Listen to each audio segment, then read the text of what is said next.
Did Elon Musk just kill another nuclear power? It would be almost 3 hours until Tesla's big announcement. But inside a Northwestern University classroom near Chicago Thursday night, the famed nuclear critic Arnie Gundersen had the inside scoop.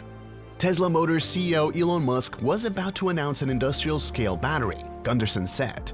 That would cost about 2 cents per kilowatt-hour to use, putting the final nail in the coffin of nuclear power.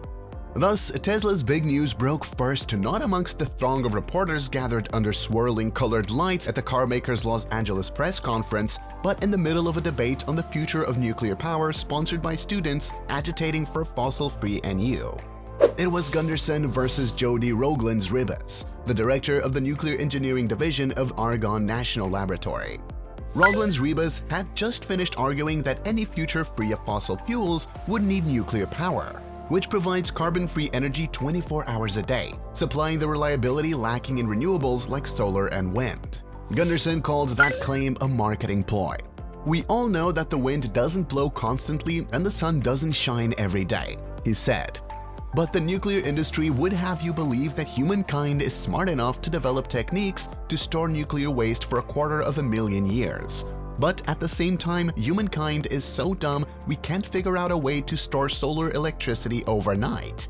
To me, that doesn't make sense. Then Gundersen told the audience of about 80 students and visitors that it was a momentous day in history because of something that was about to happen in California.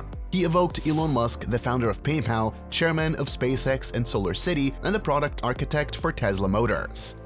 At about 10 o'clock tonight, he's going to hold a press conference and he's going to announce that he's going to build industrial-scale storage batteries. While the announcement is still 2 hours away, it appears that they'll be able to produce these large batteries for about 2 cents per kilowatt-hour. That's an enormous breakthrough, Gundersen said. So the nuclear argument that they're the only 24/7 source is off the table now because Elon Musk has convinced me that industrial-scale storage is in fact possible. And it's here. And a few hours later, Musk announced the launch of Tesla Energy, a suite of batteries for homes, businesses, and utilities fostering a clean energy ecosystem and helping wean the world off fossil fuels. Many had anticipated the batteries, but not the price. Tesla will sell the home battery, the Tesla Powerwall, for $3,500, a fraction of the $13,000 price observers had expected. And perhaps more importantly, a fraction of the cost of the $10,000 battery announced earlier this week by European competitors Sungevity and Sonnen Battery. Musk did not describe the cost of the utility-scale battery, but the prospect of a cheap new battery powered Gundersen's economic argument as he collegially set out to demolish the nuclear claim.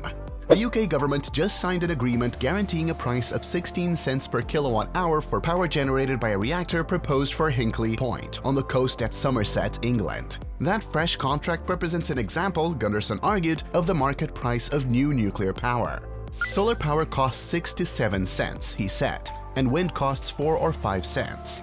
Add 2 cents for the cost of a utility-scale Tesla battery, and renewables with reliable storage are still at half the price of new nuclear power. Here in Illinois, you know it's true because Exelon is threatening to close 5 nuclear plants because they can't compete with wind anymore. The real cost of various sources of energy is a topic of debate. Last year, the US Department of Energy said the cost of wind power had reached a new low of 2.5 cents per kilowatt-hour. The cost of solar is typically pegged much higher, but the UN International Energy Agency estimates solar is on a path to cost of about 4 cents per kilowatt-hour in coming decades. Lazard has utility-scale solar at 6 cents in 2017. Gundersen is a former nuclear engineer and executive who lost his job in 1990 after reporting safety violations to his employer. He testifies and campaigns against nuclear power for Fairwinds Energy Education, a nonprofit founded by his wife, Maggie Gundersen, also a former nuclear industry employee. Gundersen's debate opponent, Roglins-Ribas, did not address the Tesla battery development. He based his argument largely on reliability before Gundersen played that card, and he suggested that reliability alone would not sustain nuclear power, that it would need regulatory help to compete.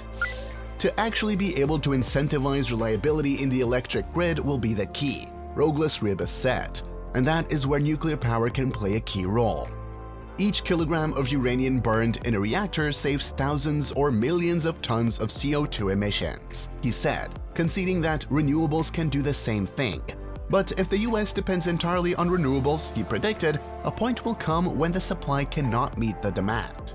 The solution to moving away from fossil fuels, moving away from greenhouse gas emissions, the solution is a mix that includes nuclear and includes also renewables, and also other sources, including, for example, gas turbines that provide peaking power, Douglas Rebus concluded.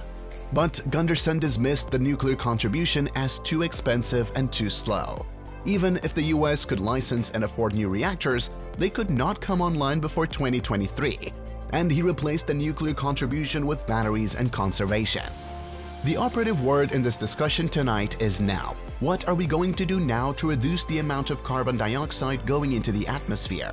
He said, these things can be implemented immediately. We know how to insulate a building.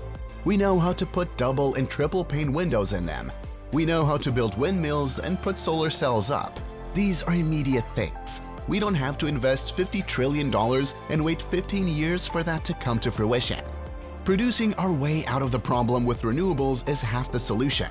Conserving our way out is the other half.